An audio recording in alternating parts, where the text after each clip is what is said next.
Hello അസ്സലാമു അലൈക്കും. ഇത് നിങ്ങൾ കഴിച്ചിട്ടുണ്ടോ?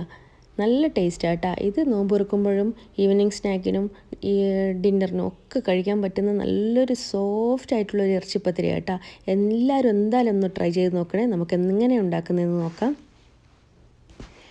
ഇതിനായിട്ട് നമുക്ക് ആദ്യം തന്നെ ബിരിയാണി അരി ജീരകശാല, ഇത് ചെറിയ അരി കണ്ട ജീരകശാല, ഇത് നമുക്ക് ഒരു 3 മണിക്കൂർ കുതിർത്ത് വെക്കണം.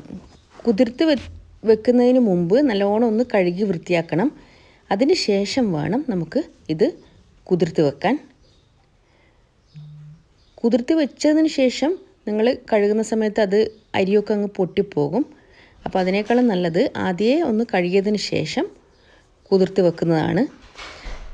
അങ്ങനെ കുതിർത്ത് വെച്ച് 3 മണിക്കൂറിന് ശേഷം നമുക്കൊരു സ്ട്രെയിനറിൽ ഇത് ഇട്ട് വെക്കാം. ഒരു അരിപ്പയിൽ ഇട്ട് വെച്ചതിന് ശേഷം കുറച്ച് സമയം അതിലെ വെള്ളം ഒന്ന് പോകുന്നവരെ ഒന്ന് ആ അരിപ്പയിൽ തന്നെ ആ അരി അങ്ങ് കിടക്കട്ടെ. നല്ലോണം വെള്ളം അങ്ങ് വാർന്നു വരണം. അതിനുശേഷം നമുക്ക് ഒരു മിക്സിയുടെ ജാറിൽ 1/2 ടീസ്പൂൺ ഉപ്പ് നിങ്ങളുടെ ടേസ്റ്റ് നോക്കിയോ കേട്ടോ, 2 ഏലക്കായും പിന്നെ 1 കപ്പ് തേങ്ങാപ്പാലും കൂടി ചേർത്ത് നല്ലവണ്ണം നമുക്കിതിന്ന് അരിച്ചെടുക്കണം. ഒരു തരി പോലും ഇല്ലാതെ നല്ല രീതിയിൽ വേണം ഇത് അരച്ചെടുക്കാൻ. അരച്ചതിന് ശേഷം ഒരു മുട്ട കൂടി ചേർത്ത് പിന്നെയും ഒന്നും കൂടി നല്ലോണം ഒന്ന് ഗ്രൈൻഡ് ചെയ്തെടുക്കാം. എന്നിട്ട് വേറൊരു പാത്രത്തിലേക്ക് ഒഴിച്ചിട്ട് ഒരു 1/4 കപ്പ് വെള്ളം ആ മിക്സിയുടെ ജാറിൽ ഒഴിച്ചിട്ട് ഒന്ന് കുലുക്കിയിട്ട് ആ വെള്ളം കൂടി അങ്ങ് ചേർക്കുക. ഈ മാവ് നമുക്കൊരു അരമണിക്കൂർ അങ്ങ് മാറ്റി വെക്കാം. ഇത് നല്ലോണം ലൂസായിട്ടാണ് ഉണ്ടാകുന്നത്, കട്ടിയായിട്ടല്ല ഉണ്ടാകുന്നത്. കട്ടിയായിട്ടുണ്ടാകുമ്പം പത്തിരി ഭയങ്കര ഹാർഡായിപ്പോവും. ലൂസായിട്ടുണ്ടെങ്കിൽ നല്ല സോഫ്റ്റ് ആയിരിക്കും. അപ്പോൾ ഇനി ഇത് അരമണിക്കൂർ നമുക്കൊന്ന് മാറ്റി വെക്കാം. ഇതിൻ്റെ മസാല റെഡിയാക്കാൻ വേണ്ടിയിട്ട് 1 ടീസ്പൂൺ ഗീയും 1/2 ടീസ്പൂൺ വെളിച്ചെണ്ണയും കൂടി ഒഴിച്ച് ചൂടാകുമ്പോൾ 5 വലിയ ഉള്ളി നേർമയായിട്ട് അരിഞ്ഞതും 1/4 ടീസ്പൂൺ ഉപ്പും കൂടി ചേർത്ത് നല്ലോണം ഒന്ന് വഴറ്റാം. പിന്നെ 1 ടേബിൾ സ്പൂൺ ഇഞ്ചി ചതച്ചതും 1 ടേബിൾ സ്പൂൺ വെളുത്തുള്ളി ചതച്ചതും 4 പച്ചമുളക് ചെറുതായിട്ട് അരിഞ്ഞതും കൂടി ചേർത്ത് വഴറ്റാം. എരിവ് നിങ്ങളെ ഇഷ്ടത്തിനനുസരിച്ച് കൂട്ടുകയോ കുറയ്ക്കുകയോ ചെയ്തോളൂ കേട്ടോ. ഒന്ന് ഉപ്പിൻ്റെ ടേസ്റ്റ് ഒന്ന് നോക്കണം.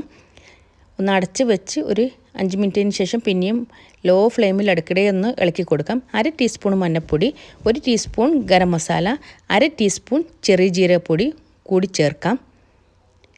എന്നിട്ട് നല്ലോണം ഒന്ന് നമുക്കിതൊന്ന് മിക്സാക്കി എടുക്കണം. ലോ ഫ്ലെയിമിൽ വേണം ചെയ്യാൻ, അല്ലെങ്കിൽ മസാല കരിഞ്ഞു പോകും. പിന്നെ ഞാൻ 250 ഗ്രാം ബീഫ് ഉപ്പും മഞ്ഞൾപ്പൊടി ഇട്ടിട്ട് വേവിച്ചിട്ട് ചിക്കിയെടുത്തതാണ്. അതും കൂടി നമുക്ക് ചേർത്തിട്ട് ചെറുതായിട്ടൊന്ന് നമുക്ക് വഴറ്റാം. പിന്നെ കുറച്ച് മല്ലിയില ചെറുതായിട്ട് അരിഞ്ഞതും കൂടി ചേർത്ത് നല്ലോണം ഒന്ന് വഴറ്റിയതിന് ശേഷം നമുക്ക് ഫ്ലെയിം ഓഫ് ചെയ്യാം. അപ്പോൾ നമ്മുടെ മസാല ഇവിടെ റെഡി ആയിട്ടുണ്ട്.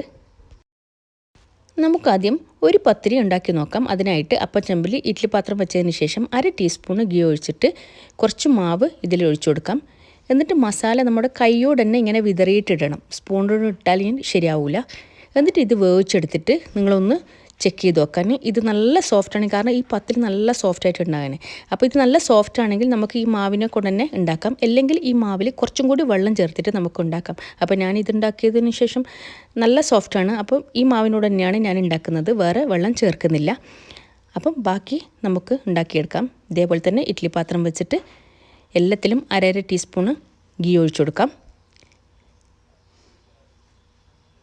എല്ലായിടത്തും ഗീ ഒഴിച്ചതിന് ശേഷം നമുക്ക് മാവ് ഒഴിച്ചു കൊടുക്കാം.